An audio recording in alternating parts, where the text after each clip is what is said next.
Bonjour à tous, merci de votre fidélité. Nous sommes de retour. Je sais qu'il y en a qui sont chagrinés par le fait qu'on soit toujours là. Donc, merci Mike d'être à côté de moi. Cette émission a une spécialité, c'est celle de ramener à la vie politique des gens qui avaient fait le choix de ne plus jamais s'exprimer. Comme vous le savez, nous échangeons avec des personnalités de la société civile. Il y en a un qui a accepté d'être notre invité. Il est là avec nous. Éric Copette, merci d'avoir accepté d'être avec nous. Merci Eddy Marajo, merci Mike Irask d'avoir la gentillesse de me recevoir ici. C'est avec beaucoup de plaisir que je vais m'exprimer devant vous. Très bien. La tradition, c'est l'absence de langue de bois, c'est l'absence de stress. On a le temps, on a 1h30 devant nous. Je vous rappelle que vous êtes autorisé à nous envoyer des petits SMS ou des petits mails suite au visionnage de cette émission. Votre actualité politique ressemble à juste une page d'un énorme bouquin, mais on va creuser et on aura peut-être quelques surprises. Et en tout cas, vous êtes invité à vous exprimer sur tous les sujets qui vous semblent pertinents. Et on va commencer par une question de Mike Irask. Alors, qu'est-ce que ça vous fait déjà de retrouver des micros et des caméras? Enfin, ça vous pas trop ému? Un petit peu quand même. Oui, parce que c'est comme le vélo. Voilà, ça s'oublie pas. Ouais, ça s'oublie un peu. Ça, quand on prend du recul, après revenir, ça. Bon, ça date pas de 1995. Oui, non plus. 2017, courant 2017. Oui, mais ça fait un petit moment, et surtout, je me suis consacré tellement à fond dans ce que je faisais que ça me fait drôle. C'est vrai. Okay. Alors, on se souvient, je l'évoquais à l'instant, de votre engagement aux côtés de celui qui est devenu président de la République, Emmanuel Macron. Félicitations. J'y suis pour rien, ou presque. C'était courant 2017, lors de vos dernières apparitions médiatiques. Mais avant ça, il y a eu l'épisode du PPM. En mars 2017, de mémoire, vous étiez, ainsi que Daniel Chaumet et Fred Lordino, exclus, suspendus, corrigez-moi si je dis une bêtise, suspendus de toute fonction et de toute fonction et responsabilité au sein du parti. Oui, et à l'époque, j'en ai jamais eu, moi. À l'époque, on va en parler. À l'époque, dans le communiqué de presse que nous avions reçu à l'époque, vous concernant, spécifiquement, il était indiqué, là je vais peut-être vous rafraîchir la mémoire ou bien remuer le couteau dans la plaie, je ne sais pas, que vous étiez parmi les causes de cette sanction suspendu pour, je cite, non-fréquentation du parti. C'est pas très sympa. Mais est-ce que c'est vrai? Oui, c'est vrai. C'est vrai que le lundi, moi je vais pas faire la langue de bois ici. Le lundi, il est de tradition que les militants soient à Fort-de-France, à Trenel. Honnêtement, moi j'habite le Cap-Chevalier, et je pense que c'est le cas de beaucoup de militants qui sont en commune. Ils fréquentent leur balisier. Ou en tout cas, je fréquentais mon balisier, mais très peu Trenel. Donc, oui, j'assume ça, mais alors qu'on m'ait pointé, moi... Oui, parce que dans le communiqué en question, il n'est pas fait mention du lundi spécifiquement. C'est pas de fréquentation du parti, point. Oui. Ils sont méchants? Ils ont exagéré? Oui, parce que, bon, à chaque fois qu'il fallait, pour une raison importante, venir à Trenel, je me présentais à Trenel. Enfin bon, après, tout ça est vraiment derrière moi. Vous avez bien vu qu'aujourd'hui, après, le Parti progressiste, malheureusement, pour lui, s'effondre. Ah oui, carrément. Carrément. Mais pourquoi vous dites ça? Je pense qu'il y a une crise de pouvoir au parti. Il y a une crise de confiance, au parti. Et puis, au Parti progressiste, d'ailleurs, les élections à la CTM l'ont bien montré. Malgré les pronostics de M. Marajo, le PPM a perdu. Vous voulez lui faire la peine aussi? Non. Vous savez qu'il ne fait pas partie de la direction du PPM. Non, mais ne soyez pas comme ça. Je sais, mais bon, Une crise de confiance, vous dites. De confiance en qui? Enfin, de qui, envers qui, par qui? Des militants envers leur direction, de l'électeur envers le PPM, même aujourd'hui, vous voyez bien, alors je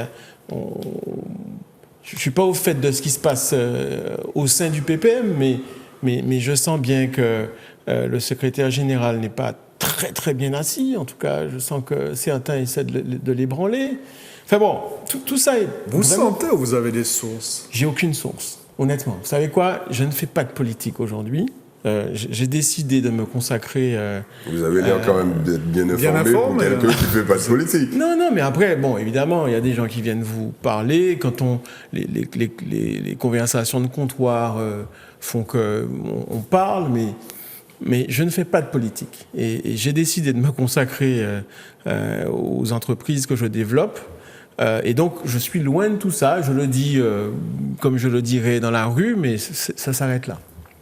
Est-ce que vous êtes toujours membre de Convergence Progressiste Martinique? Attendez, je vais essayer de prononcer ça correctement. KPM, oui. Convergence Progressiste Martinique. Alors, pour être très clair, oui. J'avais commencé à le dire, j'ai pris le large avec la politique parce que, donc en 2016, avec un associé, nous avons commencé à racheter d'abord la Copémar, puis d'autres entreprises. Et donc j'ai décidé à ce moment-là, à un moment donné, après l'élection présidentielle, pour être tout à fait clair dans le temps, de me consacrer au développement de ces entreprises. Donc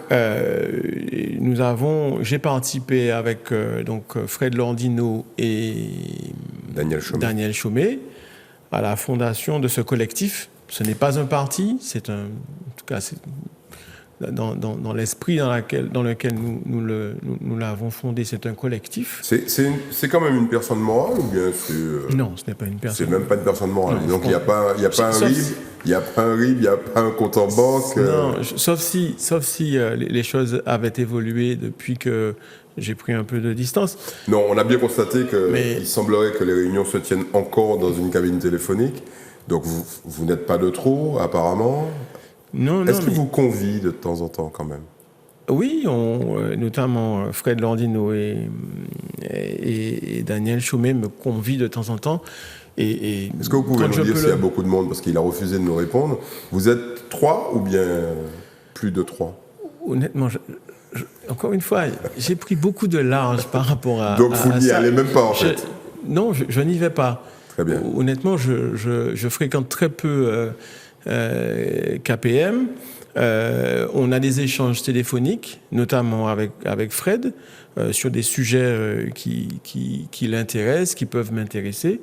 Mais aujourd'hui... Il faut quand même qu'on rappelle à nos téléspectateurs que Fred Lordino, dont vous parlez, est quand même un des vice-présidents de la CTM. C'est quelqu'un qui est Absolument. Au cœur du pouvoir, qui a, en tout cas, qui participe de manière directe à l'observation, je ne dirais pas la gestion, mais à l'observation de l'exercice du pouvoir au plus haut sommet.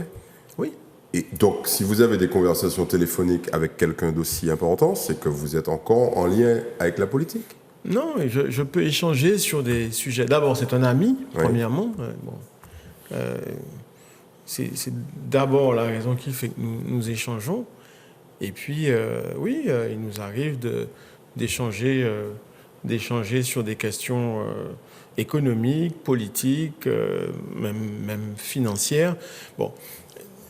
Oui, on peut dire que la politique est partout, même dans ce que je fais aujourd'hui.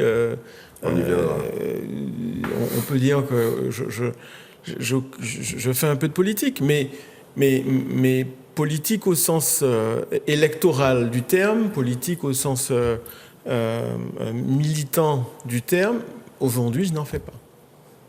Mais Convergence Progressiste Martinique, vous y croyez ou pas pour l'avenir?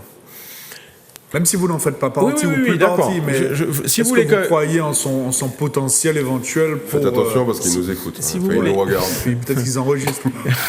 Non, mais bon, mais si vous voulez que je m'exprime là-dessus, et Ça nous intéresse. ma pensée profonde, c'est que oui, en Martinique, il y a sans doute une place pour des gens qui, comme Dany Chaumet et Fred Lordino, sont des gens au fait de leur dossier, sont des gens qui ont une vision pour ce pays, sont des gens qui ont le sens de l'intérêt général, l'intérêt commun, ont envie de se battre pour leur pays.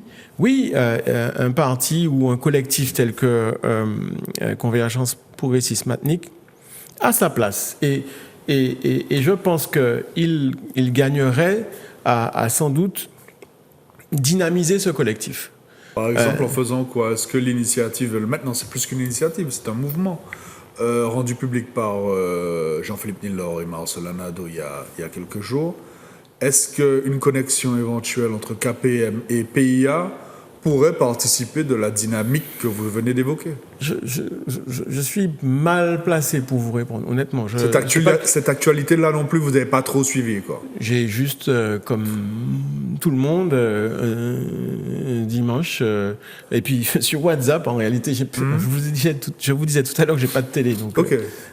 j'ai sur WhatsApp, il y a un petit film publicitaire qui a circulé, Ouais, et invitant les gens, etc. Donc c'est tout ce que vous savez de PIA. C'est tout ce que et je vous le dis très honnêtement, je travaille du lundi au dimanche. D'accord. Donc l'abandon entre guillemets, le retrait de la politique, comme vous disiez, électorale, etc., des échéances, peut-être qu'on y reviendra, est un choix de raison en fait, pas de parce qu'on vous sent pas non plus particulièrement enthousiaste quoi, quant à un éventuel retour. Au-delà de ce que vous avez évoqué en termes de projet, de vie professionnelle, on ne vous sent pas particulièrement porté par une flamme. Quoi. J'ai presque envie de résumer en posant la question traditionnelle. Qu'est-ce qui s'est passé? Oui, c'est une question. Moi, c'est les doubles interrogations et lui, c'est qu'est-ce qui s'est passé? Mais alors, oui, je suis passionné aujourd'hui par ce que je fais. D'accord. C'est très clair. Donc, effectivement... mon tempérament veut que je ne suis pas personne à s'éparpiller, à se disperser. Honnêtement, je suis aujourd'hui focus sur ce que je fais et bon, j'avoue ça que... Ça a quand même bien changé, parce qu'à l'époque, quand même, parce que les gens qui vous redécouvrent à l'antenne vont se dire, bon, ce type a été passionné par l'élection présidentielle, il a même été à l'initiative, on se demande encore si c'est... malgré vous ou de votre propre initiative à l'implantation du mouvement d'Emmanuel Macron en Martinique. Okay, donc c'est quand même un fait d'armes très important. Depuis, il y a beaucoup d'eau à coller sur les ponts, il y a plein de gens qui ont été emportés par le fleuve. C'est clair. Vous étiez un candidat féroce qui a menacé le pouvoir de Malsa à Sainte-Anne, vous l'avez mis en ballottage, ok. J'ai participé, on va dire. Vous avez participé, et vous aviez même la possibilité d'intégrer le conseil municipal, puisque vous aviez réalisé suffisamment de voix. Vous étiez un aiguillon du PPM dans le sud, bon, et en même temps, vous étiez extrêmement impliqué dans les affaires de Yann Monplaisir. Donc, si vous n'êtes pas homme à vous disperser, vous n'êtes plus homme à vous disperser, parce que ça prouve que vous aviez l'énergie pour tout faire en même temps. Donc, ma question, c'est, qu'est-ce qui s'est passé? C'est peut-être le cap des 50 ans. Honnêtement, je ne sais pas vous dire où l'envie et je suis sans doute aujourd'hui imprégné par l'envie de réussir ce que je fais. Pour être tout à fait honnête. Est-ce que les coups que vous avez reçus au cours de ces 10 dernières années, parce que vous en avez reçus comme nous tous ici, mais peut-être un peu plus violemment, vous ont poussé à réfléchir, à faire des choix? Non, très clairement. Non? Non, prendre des coups... franchement, si vous regardez un petit peu ce que j'ai fait pendant 20 ans... auprès d'Yann Monplaisir, j'ai pris des coups. Et prendre des coups, c'est pas... Oui, c'est pas ça qui... C'est pas l'appli pour mouiller. Non. Bon, très prendre bien. des coups, je me suis fait cracher au visage. Enfin bon, c'est... Oui, mais il y a aussi la partie politique. On prend des coups. Quand on fait, notamment dans une petite commune comme Sainte-Anne, qui est une commune qui est rurale. Je vous dis, prendre des coups, c'est pas ça qui peut... Enfin, la peur de prendre des coups ne peut pas m'arrêter dans une... Alors pourquoi vous arrêtez la politique? Mais parce que, je vous dis, je suis habité par l'envie de réussir ce que je fais. Bon, Et on va en parler dans quelques minutes. Ouais. J'ai décidé d'être focus sur ce que je fais. Allons creuser un petit peu ce qui s'est passé quand même. Y a pas de problème. Avec une question de Mike. Mais vous allez croire que j'insiste, mais l'exclusion du PPM, vous l'avez vécu comme une injustice? Parce que vous avez l'air aujourd'hui tellement détaché, justement. Alors, je ne sais pas si c'est un travail... Non, pas du tout. J'allais dire de comédien, ça aurait été désobligeant, mais... Non, mais voilà, comment vous l'avez ressenti, ça?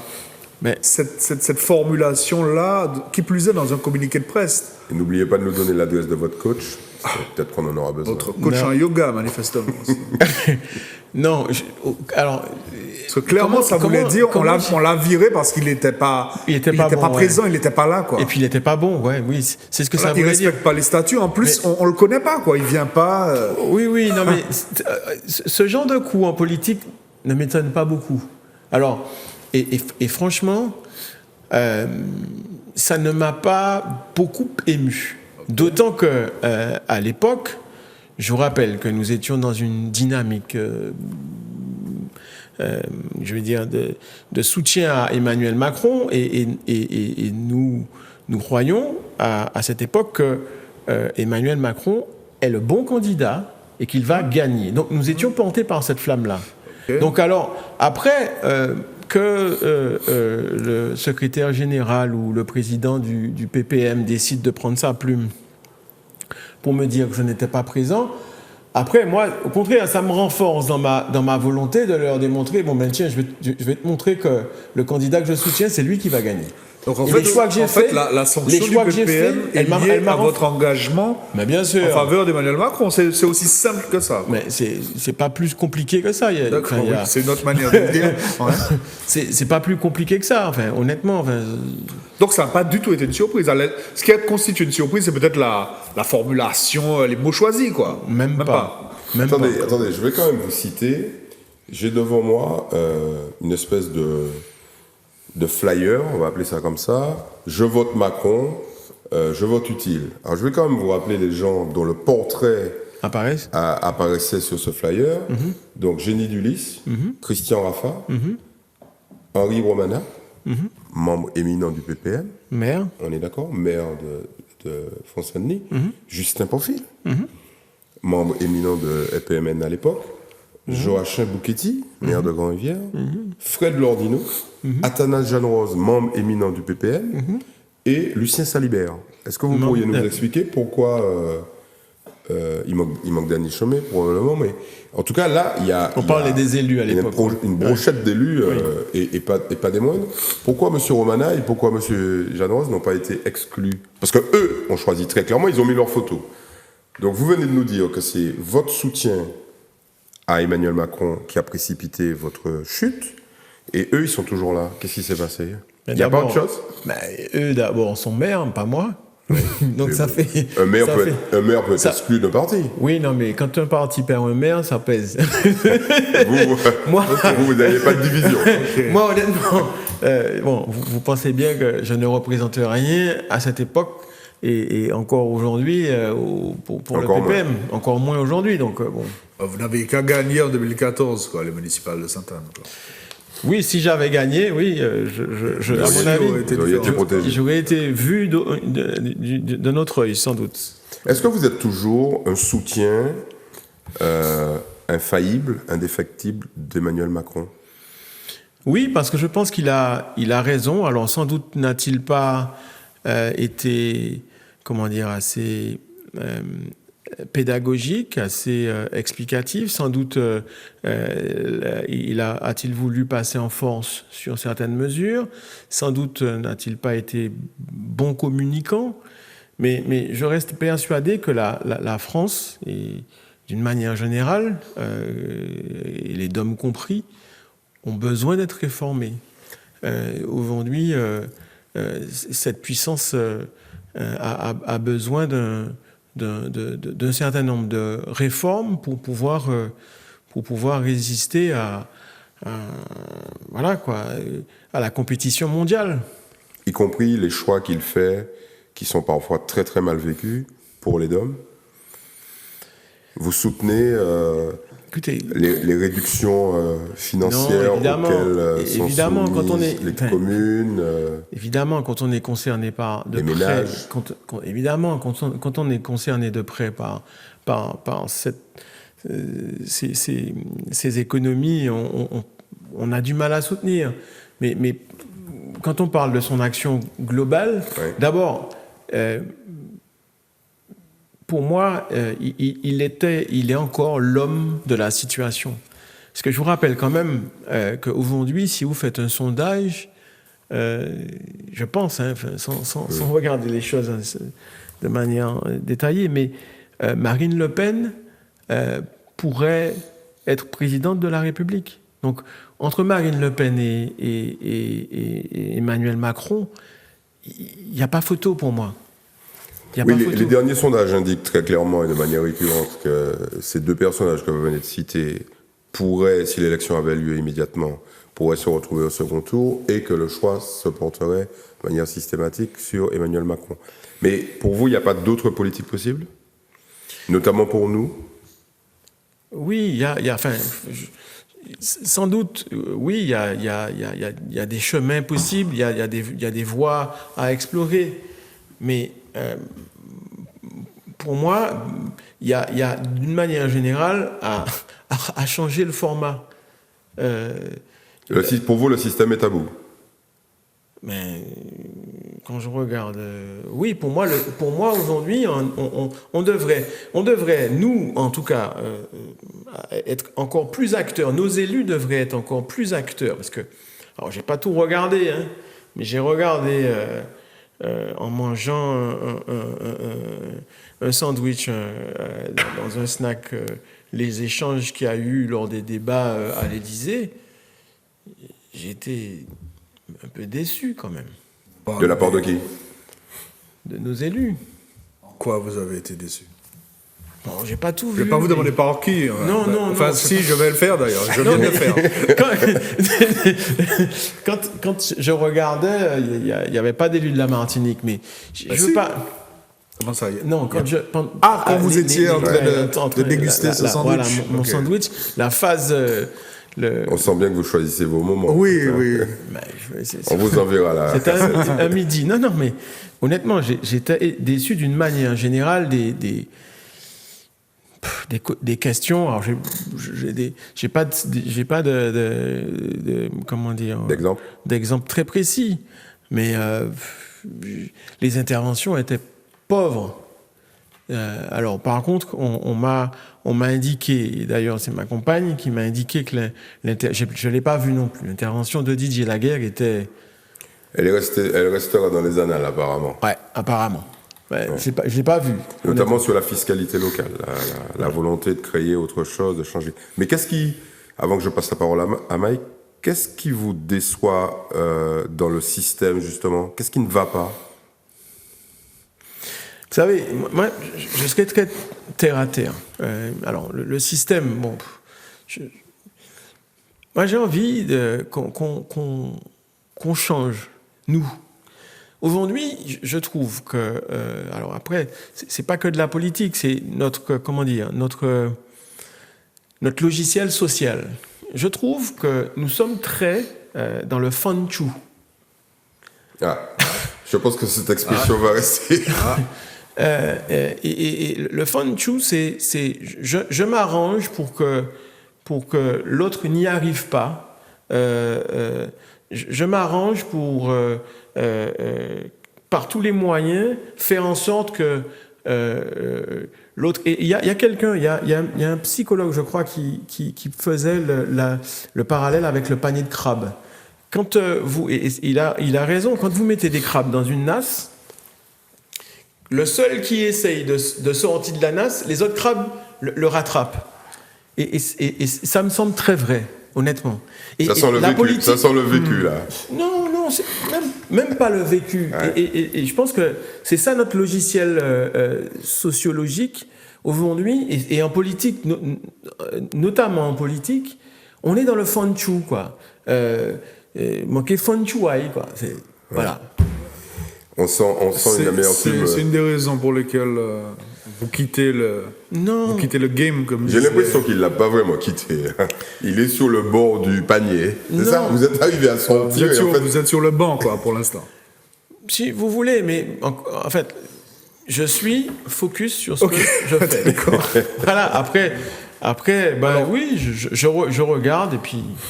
Alors bon, je vais satisfaire à la tradition des doubles interrogations.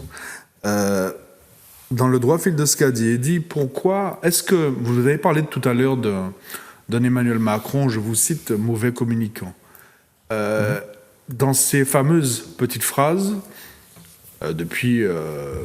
qu'il avait déjà installé, même quand il était déjà ministre de l'économie, dès 2014. Mais on va se borner à sa mandature de président. Depuis qu'il a été élu, est-ce que certaines de ces petites phrases vous ont déçu ou choqué ou pas du tout? Première question. Si oui, évidemment, lesquelles? Ou laquelle? S'il y en a une qui ressort particulièrement. Oui,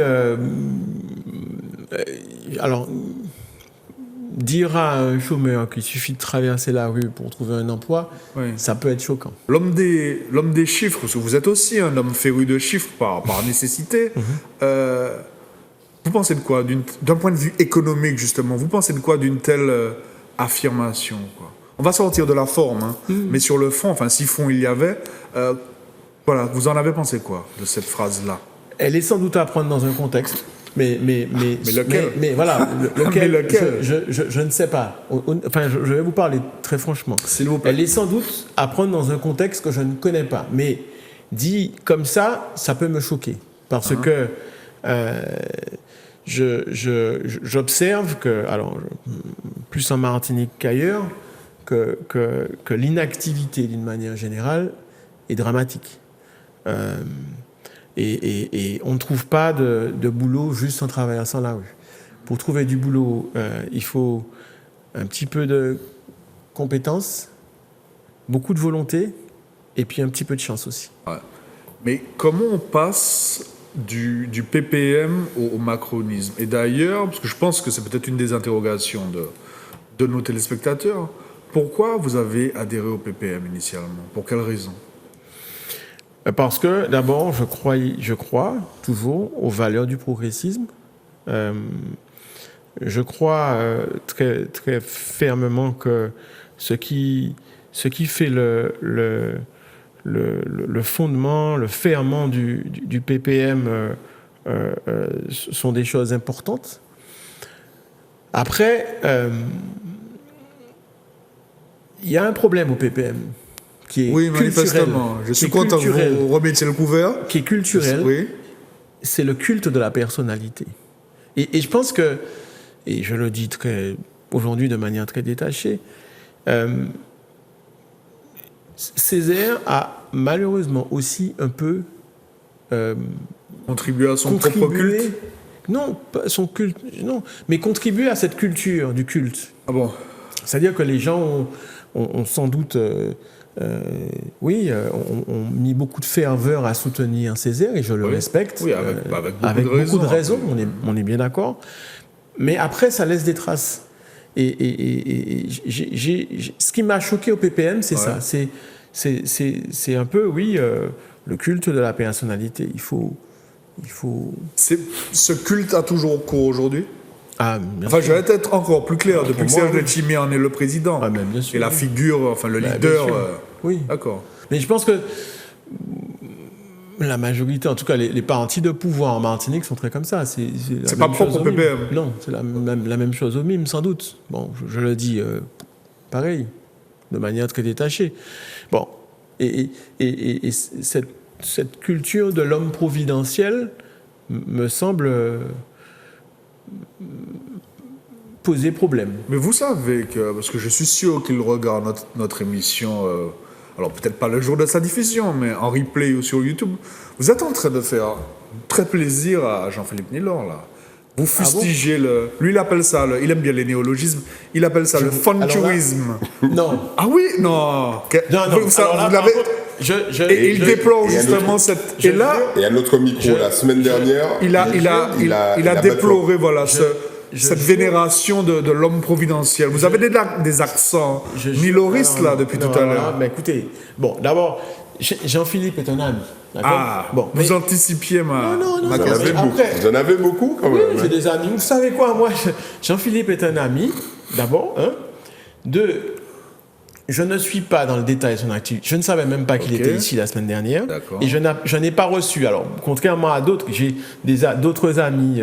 Par exemple, vous avez reçu Marie-Joseph Pinville.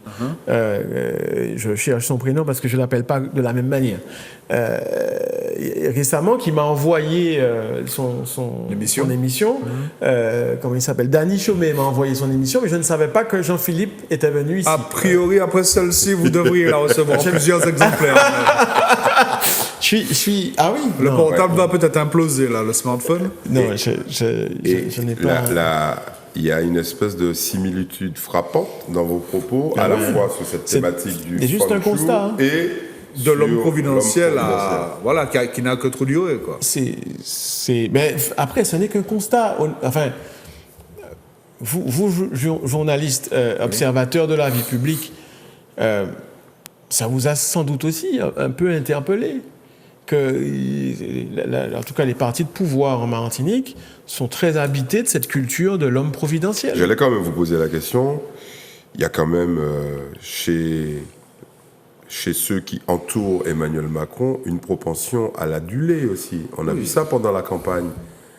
Une spécificité martiniquaise.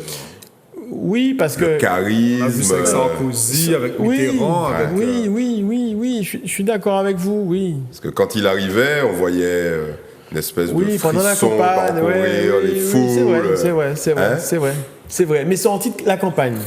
Oui, mais on a bien vu que de temps en temps, il se prenait vraiment pour une superstar. Sans doute, oui. Et que les petits écarts de langage qu'il avait étaient peut-être dus à ça, non? Peut-être.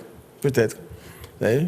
Mais est-ce que le progressisme césarien dont vous parliez à l'instant et qui vous a fait, vous disiez, adhérer au parti, vous y êtes resté combien de temps d'ailleurs? Toute petite parenthèse. Écoutez, j'y suis resté de 2008 quand même, d'accord, presque 9 ans. 2017, 9 ans. Mars 2017. Alors, est-ce que vous trouvez des points communs ou des passerelles, des convergences entre le progressisme césarien historique, le progressisme PPM, on va dire, pour aller vite, et cette idée de progressisme qui est associée, notamment par vous, à Emmanuel Macron?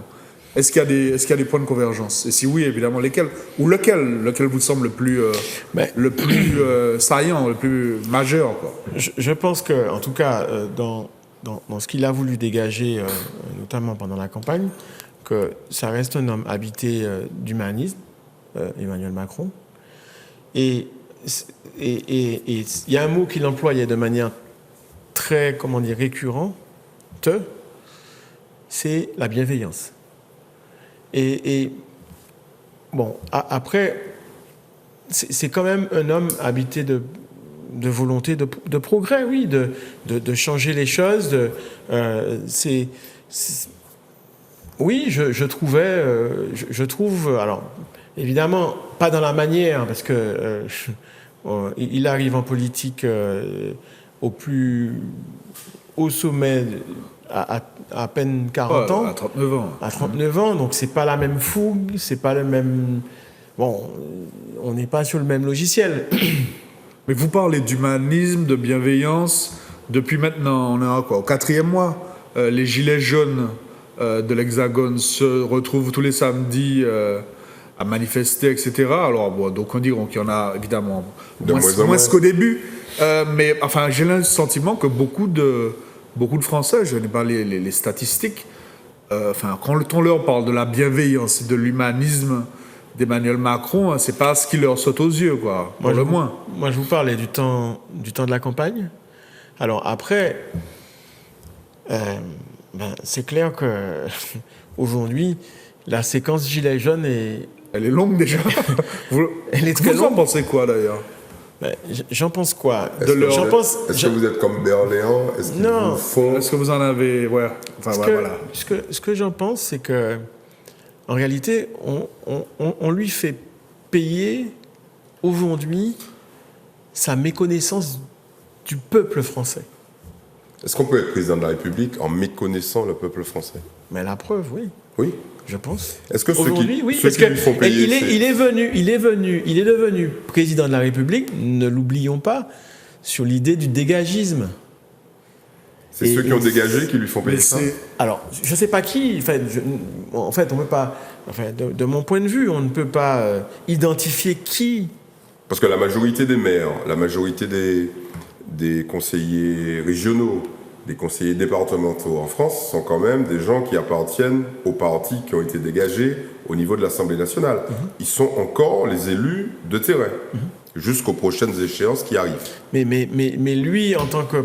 Enfin, je vous dis franchement ce que je ressens dans cette crise des Gilets jaunes. J'ai l'impression, oui, que cette séquence, d'abord, elle est longue, et que, malgré tout, elle lui permet de rentrer en contact et de rentrer en dialogue avec Le peuple. Il aura fallu ça pour qu'il le fasse, qu'il entre en dialogue. Parce que ce que vous dites, c'est quand même un constat assez accablant quand vous parlez de méconnaissance du peuple français. Et quelque part, en disant ça, vous validez peut-être la thèse, peut-être même la thèse exponentielle des gens qui disent justement qu'il est déconnecté des réalités des classes moyennes et populaires parce que justement, il est passé par les étapes habituelles de l'élite. De l'élite du pouvoir français, c'est-à-dire l'ENA, les hauts fonctionnaires, la banque Rothschild, etc. Donc, quelque part, j'ai l'impression que vous validez la thèse des nombreux Français qui disent ça. Non, en dehors de ça... Il est hors sol, quoi, en fait. En dehors de ça, et pour encore parler directement, le fait qu'il n'ait pas eu de fonction élective... Élu de terrain, etc. De terrain... et c'est un handicap, quoi. À mon avis, ça peut être un handicap. Et ça peut laisser penser qu'il est sans doute déconnecté de certaines réalités. Oui. Est-ce que ça peut justifier certaines petites phrases? Non, évidemment. Okay. Évidemment, on ne va pas... Non, pour moi, ça ne peut en rien justifier... oui, certaines phrases, en tout cas, celle que je vous ai citée m'a particulièrement choqué. Voilà. Avant qu'on passe à ce sur quoi vous faites focus, c'est une espèce de teasing depuis le début de l'émission. Oui, bien joué. On va quand même parler de ce qu'est la réalité politique locale et de l'exercice du pouvoir au plus haut sommet. Qu'est-ce que vous pensez de la politique qui est menée par Alfred Marie-Jeanne, maintenant, depuis 2015 ? Écoutez, je trouve que, d'abord, l'attelage a du mal à fonctionner. Qu'est-ce que vous appelez l'attelage ?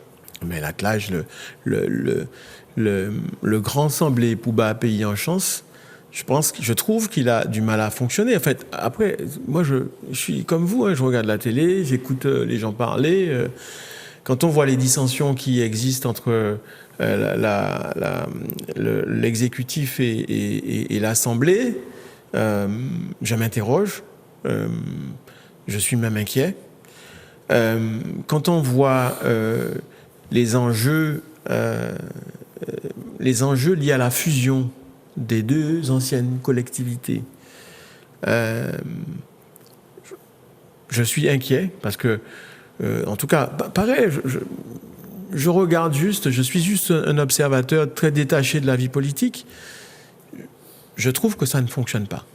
Vous pouvez nous illustrer ce constat ? Mais attendez... Ça ne fonctionne pas En termes d'image ou en Non, termes pas. de réalisation concrète? Alors, ils ont des réalisations. On ne peut pas dire qu'il n'y a pas de réalisation. Ils font des choses. Sur le plan économique, on voit bien que Marinette Tampi fait des choses. Elle vient de comment dire, mettre en œuvre le salon Oz. Sur le plan touristique, ça bouge. Sur beaucoup de choses, ça bouge. Mais l'impression l'impression qu'on en a, par ailleurs, c'est que, par exemple, moi, je reviens sur mon métier, les fonds européens, notamment le FEAMP, ils ne sont pas consommés, on est presque à la fin. Le FEAMP, c'est pour notamment la pêche, c'est ça? C'est pour la pêche. Ouais. Très peu de projets sortent. On entend dire qu'il y a des gens qui sont payés et qui sont très nombreux et qui ne sont pas physiquement là. On a l'impression, en tout cas, que la fusion, elle ne se réalise pas, parce que quand on parle aux salariés de cette collectivité, il y a encore le truc, moi je suis conseiller général, lui il est conseiller régional. Il y a encore l'appartenance à deux entités qui ont du mal à... De culture, quoi. De cultures complètement différentes. Alors, mais le jugement global que vous portez, on a entendu ce que vous avez dit sur le président, on a entendu ce que vous avez dit sur le PPM. Là, si on vous demande un jugement sur l'état de marche, sans jeu de mots, de la CTM. Je vous ai dit, enfin, il y a des choses qui fonctionnent et puis d'autres qui fonctionnent moins et qui sont inquiétantes. Quand la fusion, après 3-4 ans, n'est pas faite, il y a un souci. Et on devrait s'interroger sur ça, à mon avis. Après, il y a des choses qui fonctionnent. Il faut pas. Cette prudence que vous avez, que vous manifestez, on vous sent pas l'âme d'un opposant féroce. Non, je suis pas en politique, donc je peux pas être opposant. Oui, mais vous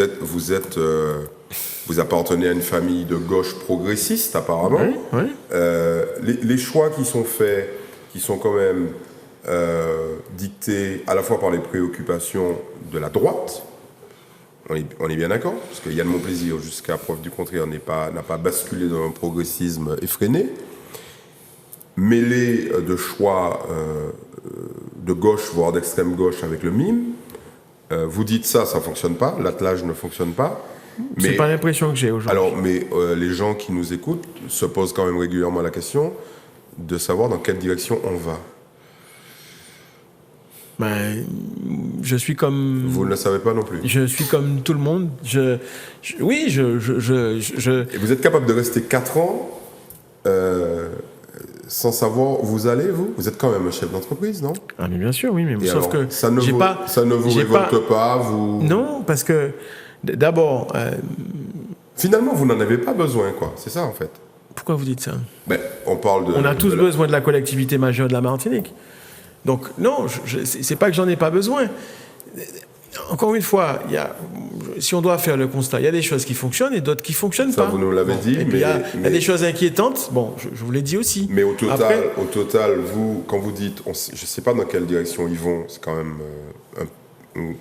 grave, non? Oui, parce qu'on n'a pas une lecture claire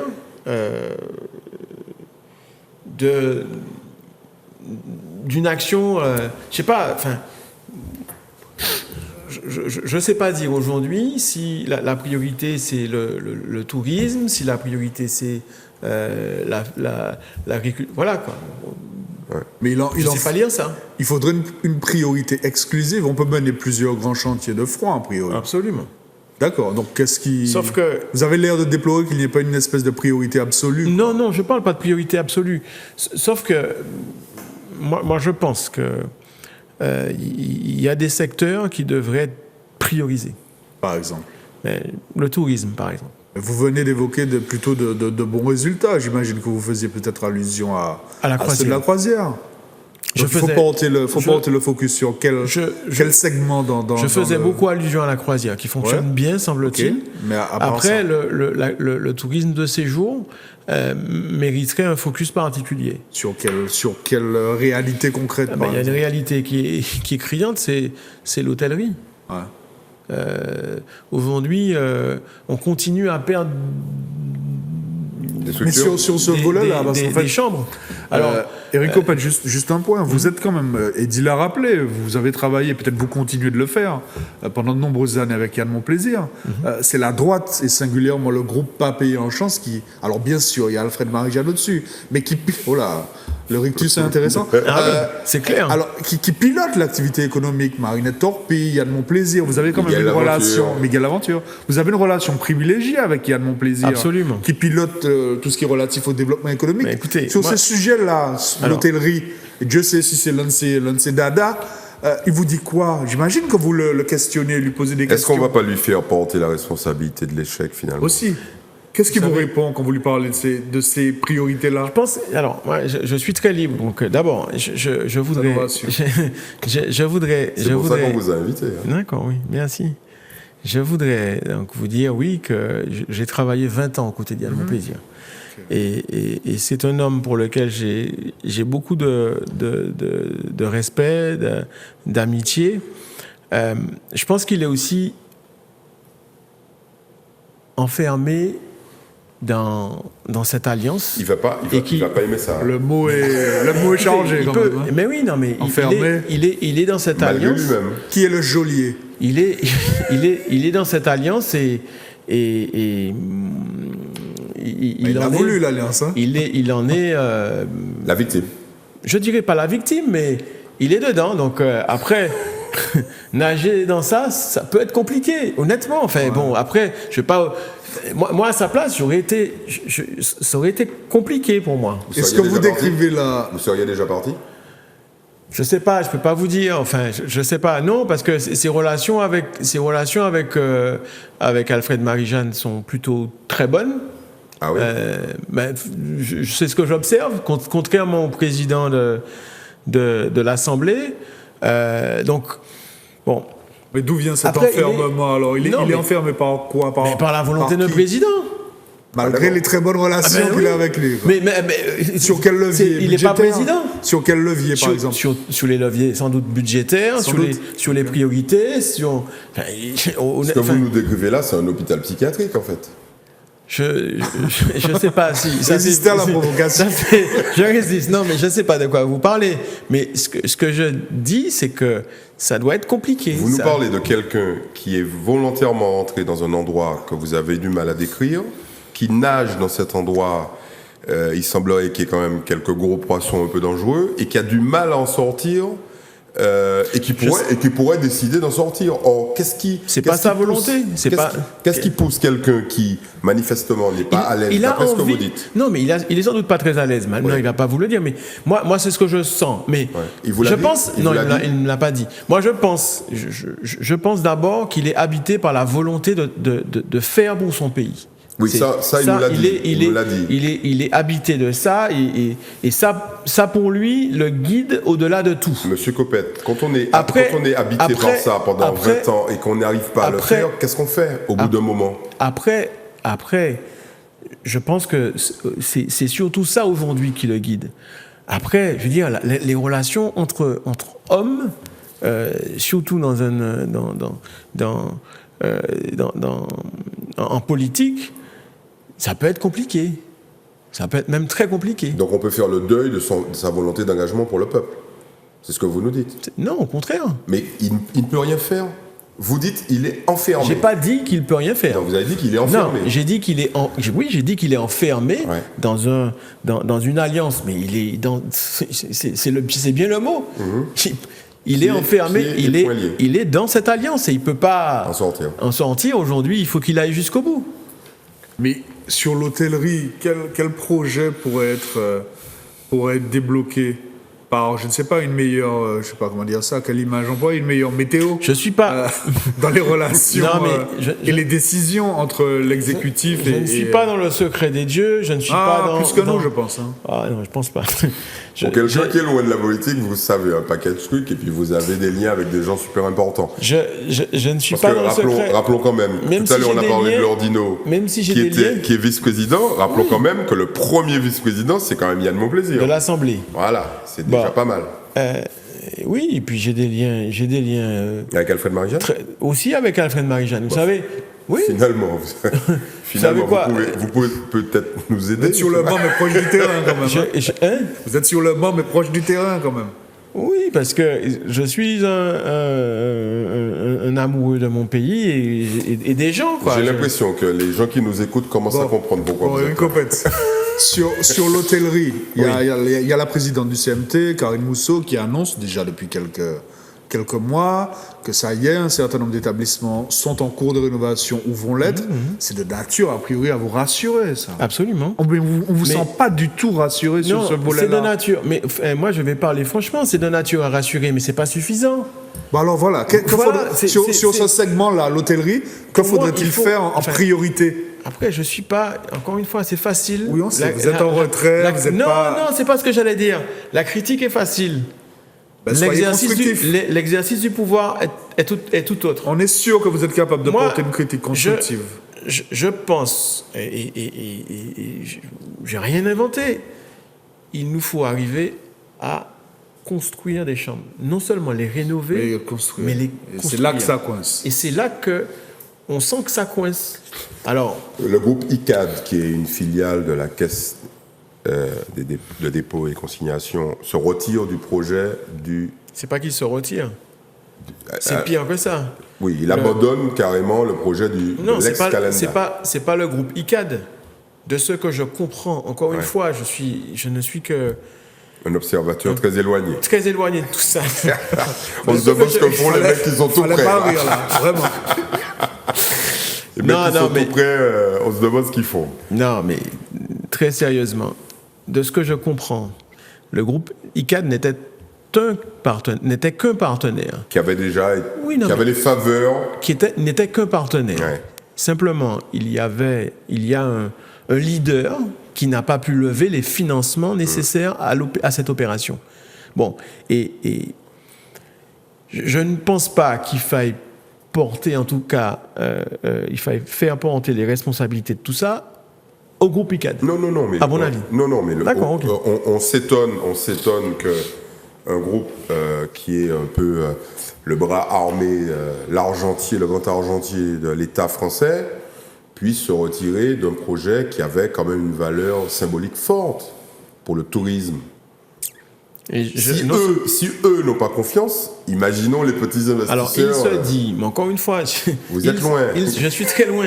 Il se dit que la Caisse était très surprise de voir qu'ICAD était dans ce tour de table-là. Ils n'étaient pas au courant de ce que faisait leur propre filiale. Il se dit. Bon, très bien. Voilà, on rappellera quand même que vous avez été opérateur. On ne sait pas si vous l'êtes toujours, mais vous étiez très très proche du dossier du Club Med. Et le Club Med est dans le groupe, fait partie du groupe Mon Plaisir et également du groupe Caisse des dépôts et consignations. C'est pas tout à fait ça. Enfin, il y a des liens.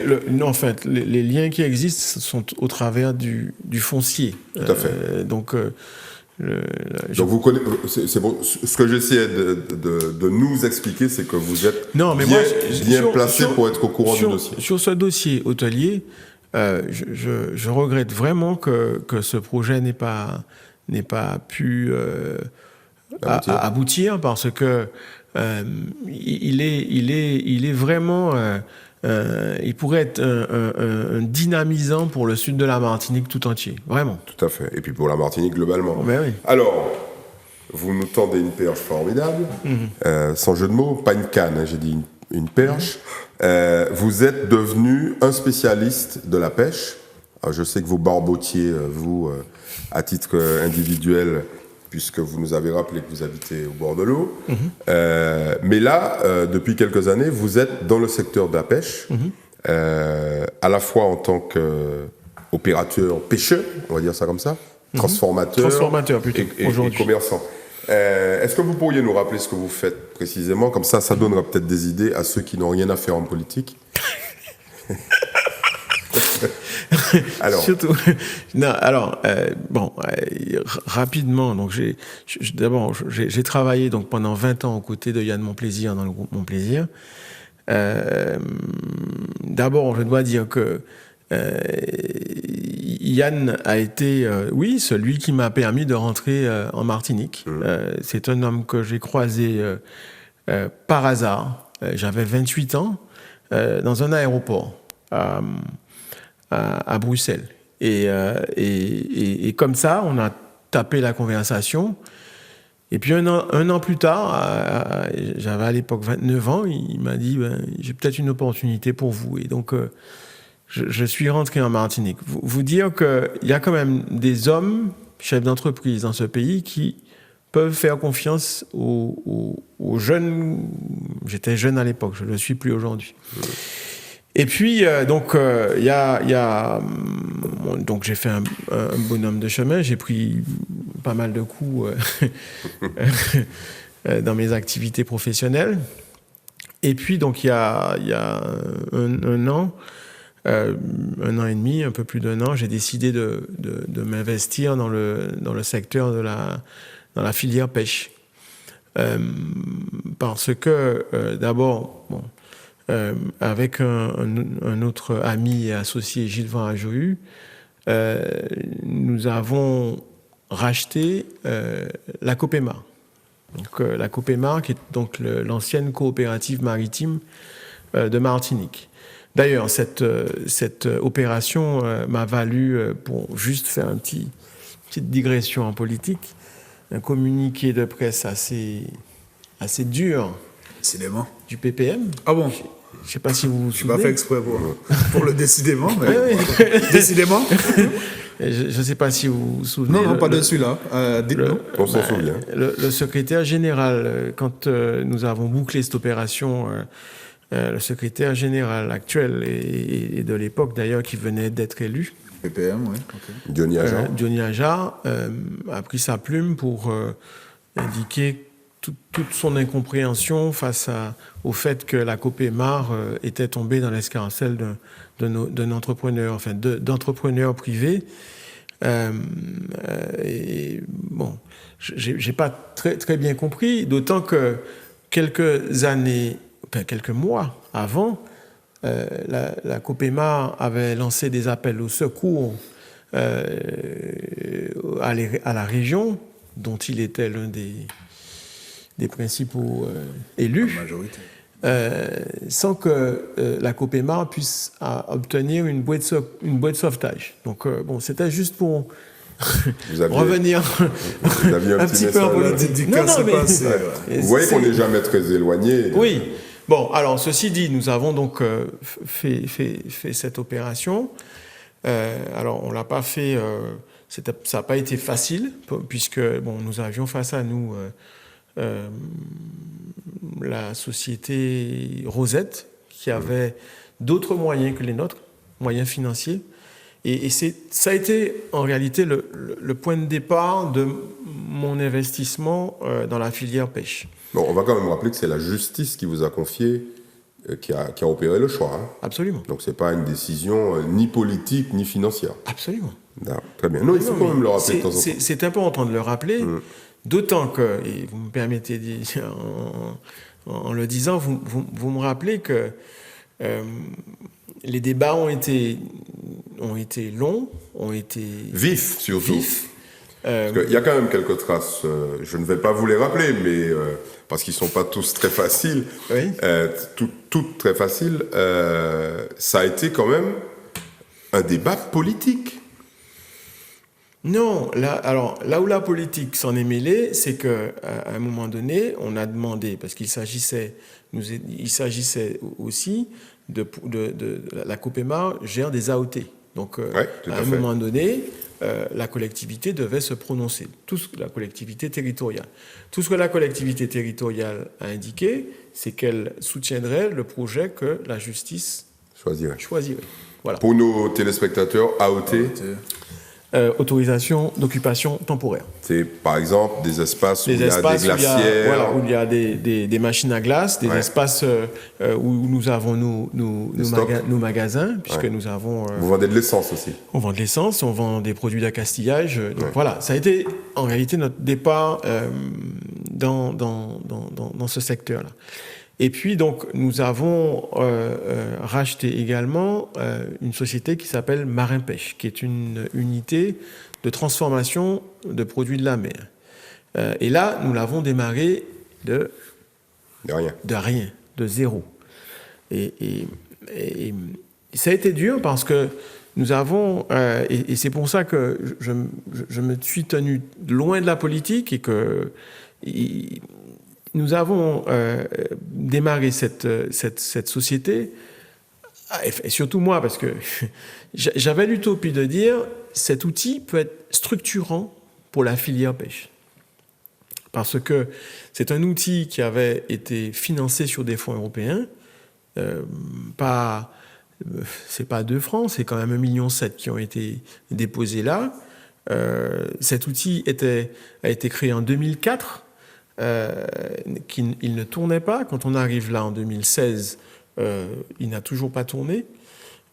Donc, je me demandais comment un outil comme ça, voilà. Quand vous dites un outil, c'est de l'industrie en fait. Bien sûr, c'est des chambres froides, c'est des fumoirs, c'est des labos de transformation. Bon, c'est des scies, oui, c'est une unité de production. Donc, on se met au travail là-dessus et en se disant qu'on va pouvoir attirer vers nous un certain nombre de pêcheurs qui vont comprendre qu'on a besoin de leurs poissons, qu'on va acheter leurs poissons et que, à partir de là, ils vont pouvoir se consacrer à leur métier, la pêche, et nous consacrer à la transformation. Et je nourris cette utopie, on va dire les choses telles qu'elles sont, pendant plusieurs mois, jusqu'à ce que mon associé, ami Gilles, me dit « frère, secoue-toi, ça ne va pas fonctionner comme ça. Ça ne va pas pouvoir. » Et donc... Et qu'est-ce qui n'allait pas? Il ne vous apportait pas le poisson, en fait? Non, c'est très clair. Non seulement il ne nous apportait pas le poisson, mais encore une fois, j'ai la volonté d'être constructif, d'essayer de collaborer. Mais le comité des pêches a malheureusement indiqué aux professionnels que cet outil ne servait à rien et qu'il ne fallait pas apporter leurs poissons là. Pourquoi?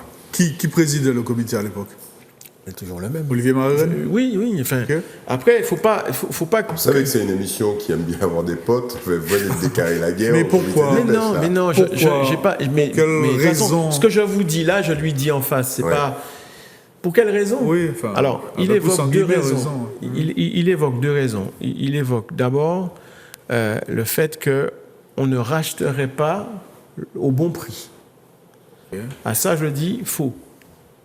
Parce que aujourd'hui, les marins-pêcheurs vendent leur production, notamment marchande, à quelquefois 6-7 euros.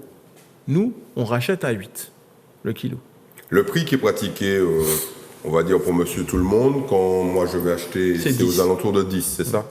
Ça fait quand même des années que c'est à 10. Hein.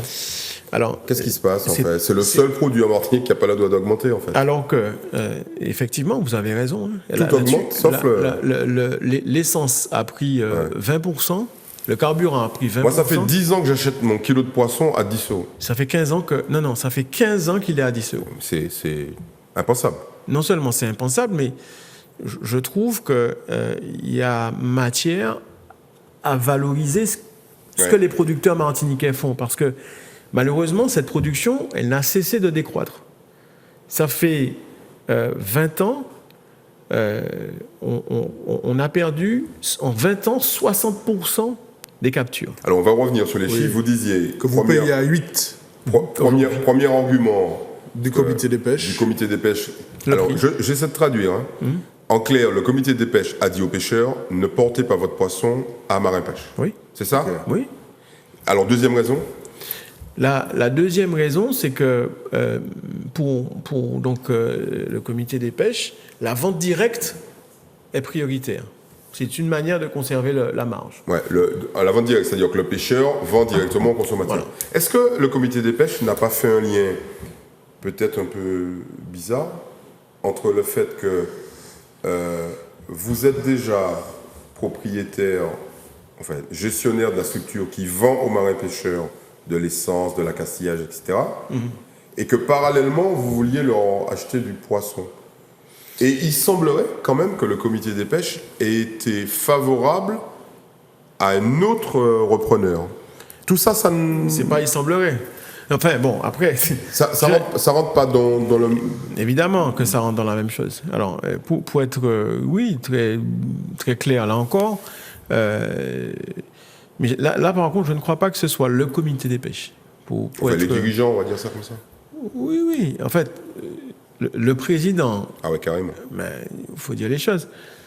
Le président du comité des pêches a pris la liberté de prendre sa plume en tant que président sans avoir consulté son conseil d'administration pour soutenir l'offre concurrente, celle de Rosette.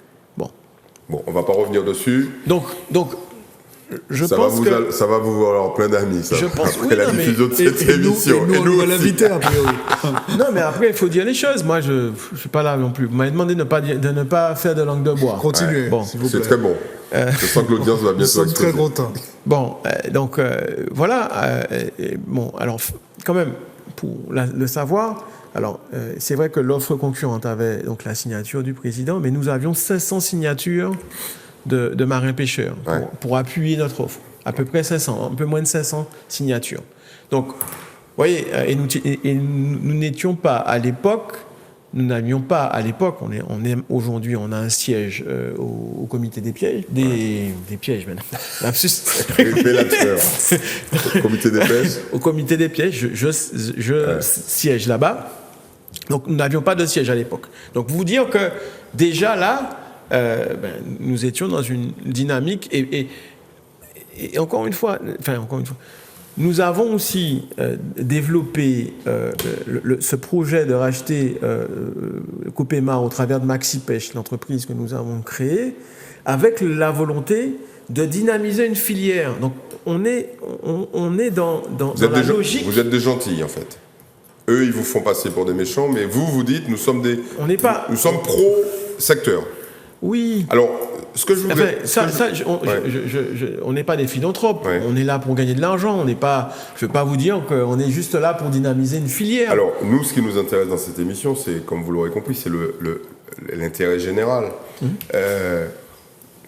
Qu'est-ce qui ne va pas dans ce secteur-là, en fait? C'est quoi les... Parce qu'on a bien l'impression que ça, vous dites, les prises ont chuté. Je dis... Donc l'importation a explosé, forcément. Évidemment. Qu'est-ce qui ne va pas? Moi, je pense que très clairement, aujourd'hui, la filière continue à aller dans le mur. Il faut dire les choses telles qu'elles sont. Je crois en la collaboration. Pour construire une filière, il faut que la transformation puisse parler avec la production, que la transformation puisse parler à la distribution et que tout le monde puisse collaborer. Et aujourd'hui, cette filière, elle n'existe pas. Ça, c'est le premier constat. Le deuxième constat, et encore une fois, pour être tout à fait clair, si vous ne collaborez pas avec ceux qui sont capables de financer cette filière, c'est-à-dire l'État... C'est là qu'on revient à la politique. Je ne sais pas si c'est de la politique, mais celui qui paye, malheureusement... C'est lui qui décide. C'est lui qui décide. C'est comme ça, c'est la vie.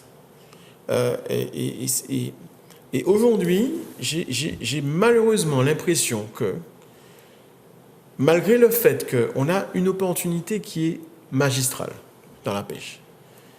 La Commission européenne, qui n'était pas favorable à l'aide à la construction de bateaux sur tout le territoire européen, va autoriser les États à financer la construction de bateaux.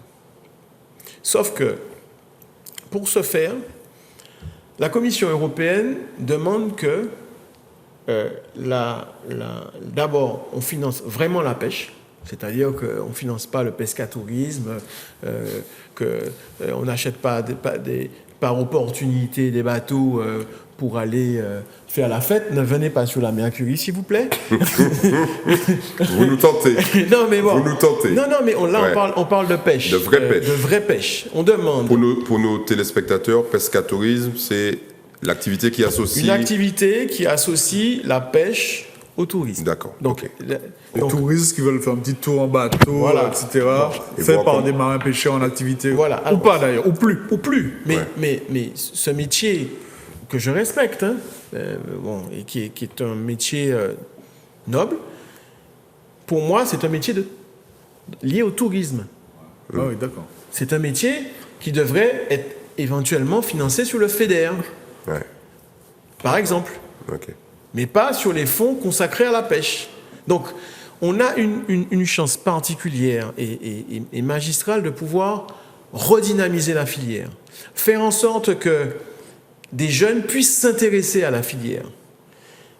Parce que la Commission européenne va autoriser la France à financer, à amener des aides d'État sur la construction de navires.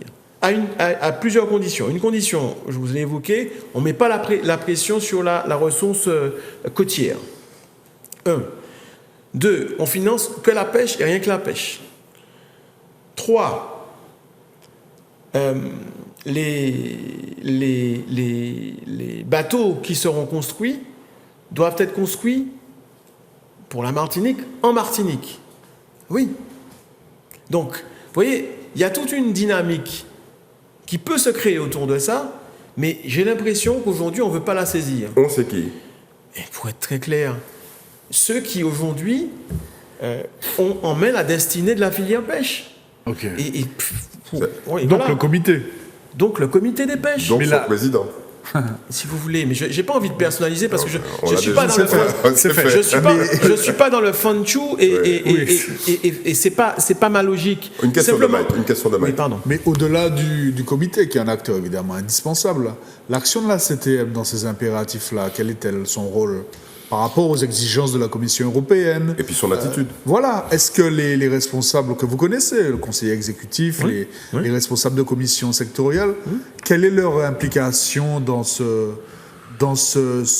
volonté de dynamiser la filière et de satisfaire aux exigences que vous avez évoquées à l'instant? Alors, ils sont consultés et ils ont répondu. Ils sont consultés par qui? Eh bien, alors, comme c'est l'État qui détient aujourd'hui la capacité à financer, Ok. donc c'est l'État qui consulte. D'accord. Donc, quand l'État consulte la CTM, il semblerait que la CTM réponde et que des échanges se fassent. Ok. Quand l'État consulte le comité, je ne sais pas, vous avez été observateur, comme moi-même, de ce qui s'est passé il y a une semaine, en présence du représentant du Premier ministre. Je veux dire, bon... Quoi donc? Pour nos téléspectateurs, que s'est-il passé? Que s'est-il passé? Alors, c'est un épisode qui, moi, m'a choqué, mais effectivement peut passer sous silence parce que ça ne concerne pas tout le monde. Ouais. Il s'est passé qu'il y a eu un comité France Pêche en présence d'un certain nombre d'acteurs, le président du comité national des pêches, le secrétaire général de la pêche, représentant du Premier ministre. Et j'ai compris que le comité des pêches a tout simplement quitté comme ça La réunion. la réunion. savez de pourquoi manière fracassante. Vous savez pourquoi? Enfin, vous savez forcément. Oui, pourquoi. oui, je sais. Enfin, ce qui a été évoqué, c'est qu'il n'aurait pas été consulté. Il n'aurait pas été consulté dans la rédaction du projet de développement de la pêche, de la filière pêche Martinique. Ok. Ce qui peut paraître a priori comme une raison légitime de s'en offusquer, non? Sauf que quand vous pratiquez en permanence la stratégie de la chaise vide, Ah, nouvel élément.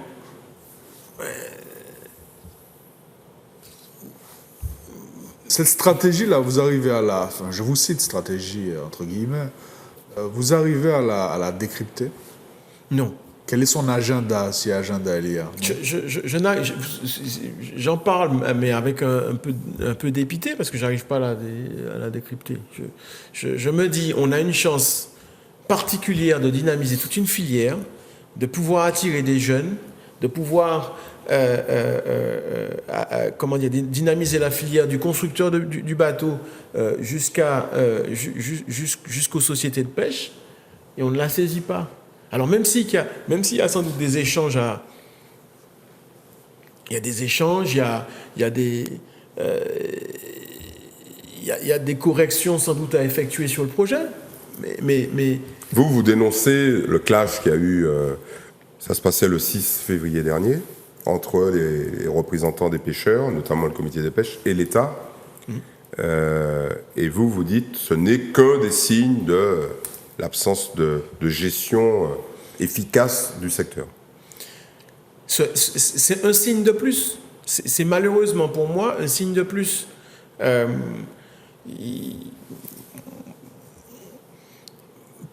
Par exemple, si on doit citer...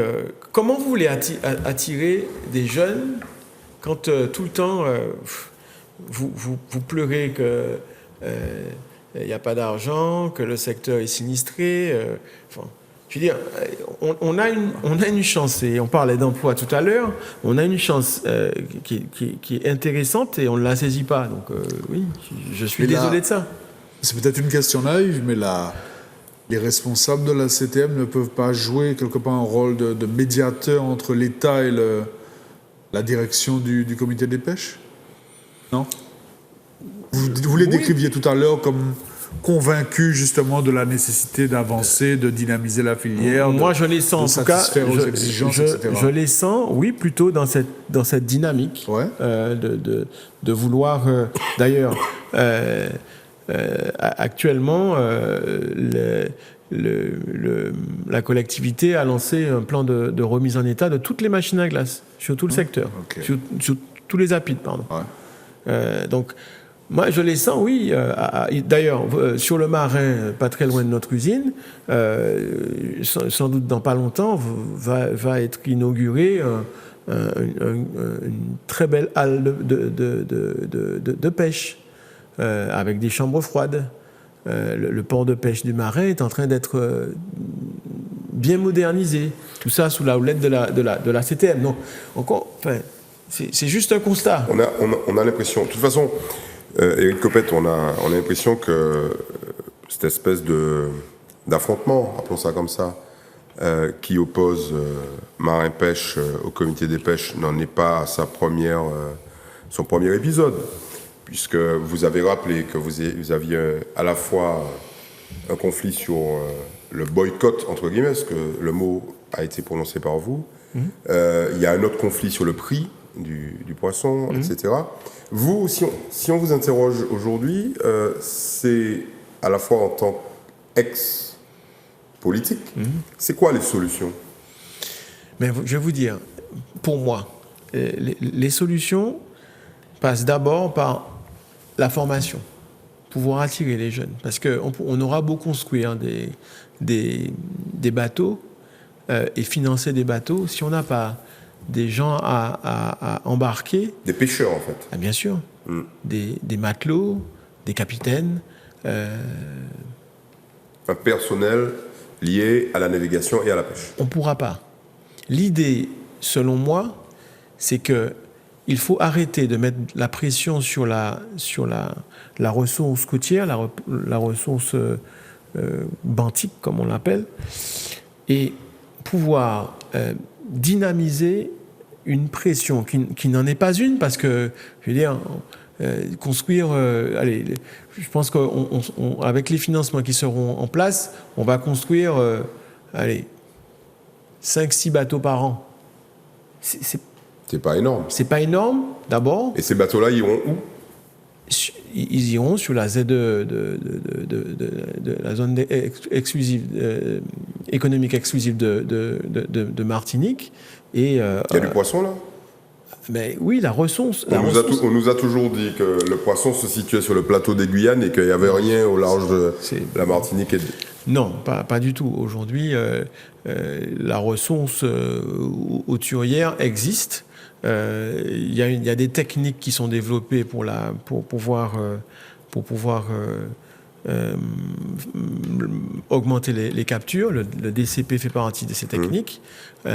Donc, moi d'abord, première chose, je pense qu'il faut mettre en place, faire en sorte qu'on ait en place une pêcherie dynamique sur notamment le pélagique, la ressource pélagique. La ressource pélagique, citez-nous des espèces. Le thon, la dorade, le tasar. D'accord. Ce qu'on appelle les poissons blancs, quoi. Oui, mais c'est pas... Ouais. Non, enfin, les gens ici disent le poisson blanc. Le poisson blanc, oui. D'accord. Donc, mais le Martiniquais qui aime bien son petit vivano, là, vous allez lui pêcher du vivano où? Mais malheureusement, alors je vais vous répondre, mais malheureusement... Ne les décevez pas. Je ne vais pas les décevoir, je ne suis pas non plus là pour faire de la politique et raconter n'importe quoi. Nouvelle dédicace. D'abord, il faut savoir que beaucoup de zones côtières sont soit, entre guillemets, chlordéconées, donc il faut faire attention à ça, interdites à la pêche, ou soit en réserve naturelle. Donc, il ne reste pas grand-chose à pêcher ici. Il ne reste pas grand-chose. Enfin, c'est pas qu'il ne reste pas grand-chose à pêcher, mais... Il ne faut pas pêcher. À un moment donné, il faut pouvoir mesurer l'action et la pression qu'on met sur cette ressource-là. C'est peut-être ce langage-là qu'ils n'aiment pas, les pêcheurs, qu'on leur tienne. Oui, mais c'est le langage de vérité. À un moment donné, il faut dire les vérités. Aller pêcher sur les zones chlordéconées, c'est pas une bonne chose. Ouais, mais c'est pas de leur faute. C'est pas eux qui ont chlordéconé le poisson. On est bien d'accord. Mais vous dites quoi? Parce qu'on vous entend pas sur ça. Mais vous qui êtes un acteur, vous devriez aussi dire, messieurs de l'État, vous devez indemniser ces pêcheurs. Je dis. Alors.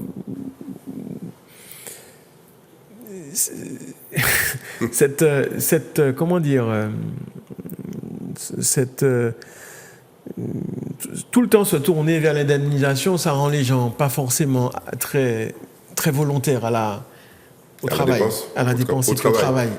Honnêtement, enfin, moi je parle franchement maintenant. Ouais. Aujourd'hui, Pour vous, c'est de l'assistanat? C'est pas de l'assistanat, mais au bout d'un moment, il faut... Votre président parlait de réparation quand il est venu en Martinique il y a quelques mois. Oui, non, mais il faut sans doute réparer. Mais moi, je préfère parler de construire. Il y a un problème de chlordécone. Si vous voulez que je vous le dise, il y a un gros problème de chlordécone. Il y a un gros problème. Mais je ne crois pas que... Moi, je pense aux pêcheurs de 50 ans, qui n'a plus forcément envie, d'ailleurs la moyenne d'âge est quand même relativement élevée, vous le savez, oui. Qui n'a pas envie, déjà il y a des statistiques qui circulent sur le fait qu'une bonne partie des pêcheurs ne savent pas nager, vous le savez également. Le type, il n'a pas forcément envie à 50 ans ou à 60 ans d'aller se taper des vagues de 3 mètres pour aller pêcher un poisson rouge hypothétique, quoi. Il a envie de rester à 800 mètres, 1000 mètres de la côte et puis prendre son petit poisson classique jusqu'à ce qu'il prenne sa retraite. Est-ce qu'on ne peut pas l'accompagner, celui-là? Est-ce que ce n'est pas logique? Celui-là, il faut sans doute l'accompagner vers un autre métier. Ah oui, carrément. Il faut dire les choses. On ne pourra pas, aujourd'hui, alors si vous voulez quelques chiffres, il y a à peu près 900 pêcheurs, un peu moins de 1000 pêcheurs. 95% d'entre eux pratiquent la petite pêche. Ce qu'on appelle la pêche de côte. Voilà, la pêche côtière. Donc, vous pensez bien qu'il y a à un moment donné une pression forte et même excessive qui s'opèrent. Donc, alors sans doute qu'il faut mettre en place des plans de reconversion qu'on n'a pas fait depuis. On aurait dû l'avoir fait depuis longtemps. Vous voyez qu'on touche quand même à la politique, parce que chaque fois qu'on vous interroge là sur des actions à mener, on sort de l'action business classique et on touche à de la politique. Mais oui, mais ça va vous forcer à revenir. Hein. Non, je ne reviendrai pas en politique. Non, mais vous allez être super frustré, parce que si 95% des types pratiquent la petite pêche, comme vous dites, ils n'ont aucune chance de vous apporter du poisson. Non. Parce que c'est pas ce poisson-là que vous voulez, vous. Non, c'est pas ce poisson. Le marignan et puis le juif, non, et puis la beauce, c'est pas ce que vous voulez. C'est pas le type de poisson qu'on travaille. Non, évidemment, c'est pas ce qu'on veut, et je pense que c'est pas l'avenir de la Martinique. Moi, je suis libre de le dire parce que je fais pas de politique. Ouais. Quand on regarde simplement, oui, on fait un constat de l'existant, c'est pas l'avenir. Donc sans doute, oui. Alors vous parliez du chlordécone, il y a des dédommagements organisés, mais il faut surtout... Vous êtes favorable alors? Oui, évidemment. Mais est-ce que c'est mais pas je ne voudrais pas qu'on parle que de ça. Non, on ne parle pas de ça, on parle de ça aussi.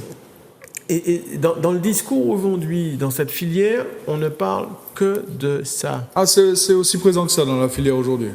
Mais je veux dire, on ne parle que dédommagement... aide, cyclone. Bon, est-ce qu'on peut être un peu positif? Comment vous voulez attirer des jeunes? Sincèrement, vous auriez 17 ans aujourd'hui. Est-ce que le métier de la pêche pourrait vous attirer? Ça fait 50 ans que ça n'attire plus personne, vous savez ça. Il y a quand même un certain nombre de jeunes qui font des études, d'ailleurs, à l'école maritime, qui se situe donc à Trinité, et qui ont des diplômes, qui sont capitaines, et qui sont matelots, etc. Donc ça existe. Oui, mais pas suffisamment. D'accord. Pas suffisamment. Vous dites ça parce que ça vous arrangerait, finalement, en termes de business, d'avoir plus de bateaux qui vont chercher du pélagique. Mais oui, pourquoi je vais vous dire pourquoi. Mais pourquoi vous ne le faites pas, vous? Je vais vous le dire. Pourquoi vous ne le faites pas, vous? Pourquoi vous armez pas des bateaux qui vont je vais vous dire pourquoi. Ce qui me désole, moi, dans ce métier, c'est que je suis devenu importateur par dépit. Ah ben... Eh ben oui, parce que... Il faut quand même faire tourner votre machine. Pour faire tourner l'usine, il faut que je débarque du poisson.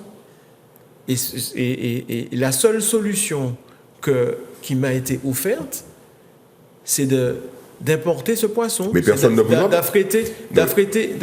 Ah si. Mais personne ne vous en sur ça. Mais bien sûr, je suis au contraire. Moi-même, ça me dérange. Ouais. Alors, d'abord, pour une question, j'avais pas fait tout ça pour ça. D'accord. pour vous dire les choses très clairement, j'avais pas fait tout ça pour affréter 4 bateaux vénézuéliens qui me débarquent entre 4 et 7 tonnes par semaine. C'était pas ça mon modèle. Mon modèle, au contraire, c'était de pouvoir m'appuyer sur la pêche locale. Bon, d'autant que nous avons un partenariat avec le PARM sur le développement de recettes qui s'appuie sur une marque qui s'appelle Pêche Martinique. Rappelons que le PARM, c'est... Le pôle agroalimentaire régional de Martinique. Ce sont des chercheurs... Ce sont des gens scientifiques martiniquais. Qui font du développement agroalimentaire. Donc, vous voyez que, on est dans une dynamique de valorisation d'une production locale qu'on a du mal à mettre sur le marché parce que la ressource... Faute de producteurs, en fait. Voilà, la ressource, on l'a pas. Bon, on a bien compris quand même que le torchon brûle entre vous et le comité des pêches. C'est pas que le torchon brûle. C'est quand la prochaine élection? C'est dans longtemps, c'est en 2022, je crois. Donc, vous serez toujours dans ce secteur d'activité-là d'ici là? Ah ben bien sûr. Parce que vous n'avez pas l'air super emballé. Au fil de la discussion, on vous sent... Je me trompe peut-être. Oui. On vous sent davantage dépité face aux réalités que vous avez décrites plutôt qu'emballé. Mais au contraire, vous savez quoi? C'est un challenge. Voilà. C'est ça qui est mon moteur. Okay. Ma volonté, c'est justement de changer les choses. de faire en sorte que oui, que cette filière fonctionne enfin. Mais qui peut vous aider à ça? Parce qu'apparemment... Ben, le comité des pêches, monsieur Marie-Graine. Ben, apparemment, c'est pas gagné. votre copain. Hein. Mais écoutez, moi, encore une fois, je n'ai rien contre l'homme. Au contraire. Oui, ça, on l'a compris. Je n'ai rien contre l'homme. J'ai envie de collaborer, j'ai envie de rechercher un compromis. Et en plus, vous avez un siège au comité. Oui. Et vous n'arrivez pas à vous parler. Mais on se parle, mais je me fais tout le temps... Ok. Le front Olivier Marie-Reine, si vous regardez cette émission, vous pouvez pas... Non, mais moi, j'ai envie... Au contraire. On va essayer de vous arranger ça. Je pense que c'est... J'ai la conviction que c'est dans le dialogue, le respect, la construction qu'on Mais pourra y vous disiez arriver. que votre président avait fait preuve de quelques ratés en termes de communication. Vous, non? Ah, sans doute, oui, mais je les assume. Vous n'êtes pas prêt à changer, de toute façon. Ah si, mais encore une fois, je vous dis, je veux et je suis résolument décidé à collaborer. Je veux collaborer. Alors, juste pour vous embêter, quel conseil donneriez-vous aux politiques sur cette affaire de la pêche, ce secteur de la pêche en Martinique, qui est quand même le secteur parent pauvre, hein, on l'a vu. Moi, quand je regarde les lignes budgétaires consacrées par les communautés d'agglomération, par les villes, c'est peut-être pas leur spécialité ni leur compétence, mais par la CTM qui a des lignes budgétaires, je me dis, les types, ils ont mis un paquet de fric pour parler comme Macron, un paquet pognon de dingue. un pognon de dingue dans les infrastructures, ce qui est très bien. Par contre, La production. est-ce que c'est pas logique en disant, bah, attendez, les mecs, on vous met des éléments d'infrastructure, pour la production, vous vous débrouillez? Ou est-ce que le politique doit s'emparer de la production, comme par exemple à La Réunion? Non, moi, ma conviction, c'est que d'abord, les pêcheurs doivent refonder leur modèle, leur propre modèle. Ouais. Nous, les producteurs, il faut qu'on ait un secteur avec un peu plus d'entreprises et de sociétés. Aujourd'hui, on a 900 pêcheurs, on a 900 sociétés. Ouais, ce sont des individuels. Donc je veux dire, ça ne facilite pas non plus les collaborations, les mutualisations, voilà.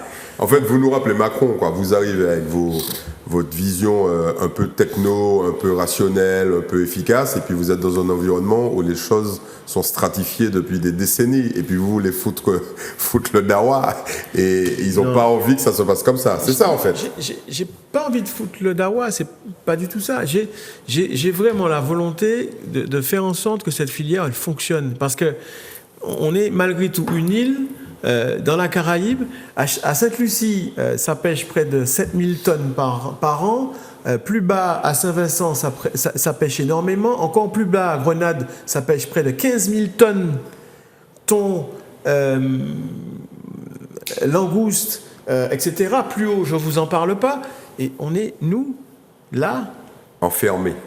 Je ne sais pas si on est enfermés, mais on a une production aujourd'hui qui est de 600 tonnes. Vous vous rendez compte? On fait que 600 tonnes. On fait que 600 tonnes. Oui, ça c'est... Là où on en faisait 3000 il y a 20 ans. Bon, ce que vous appelez production, c'est la pêche, simplement. La pêche, oui, la pêche. Ce qui est pêché, quoi. Oui, absolument. D'accord. Bon, ces chiffres-là sont sans doute à revoir, puisqu'il doit y avoir une bonne partie qui passe sous le manteau, non? Évidemment, oui. Bon, très bien. On en arrive à ce petit moment de respiration, et vous allez adorer ça, vous qui aimez lire. Je passe la parole à Mike. Alors pour la lecture, pour le coup, c'est raté cette semaine, mais je suis persuadé que vous aimez la musique. Oui. Alors on va commencer avec un homme, et je fais mon mea culpa que j'imagine est plus âgé. J'ai appris il y a peu qu'il n'avait que 68 ans, mais on l'entend tellement parler de lui. Un petit jeune, un genou. C'est Willy Colon, bien connu des Martiniquais, des habitués, des aficionados ceux qui ont plus de de 50 salsa. ans. Il y a quand même quelques plus jeunes, on va dire, qui apprécient. Notamment vous. Alors, notamment moi. Alors, mesdames et messieurs, est-ce qu'en 2019, une pochette d'album comme celle-ci pourrait exister? Je vous parle vraiment d'une autre époque.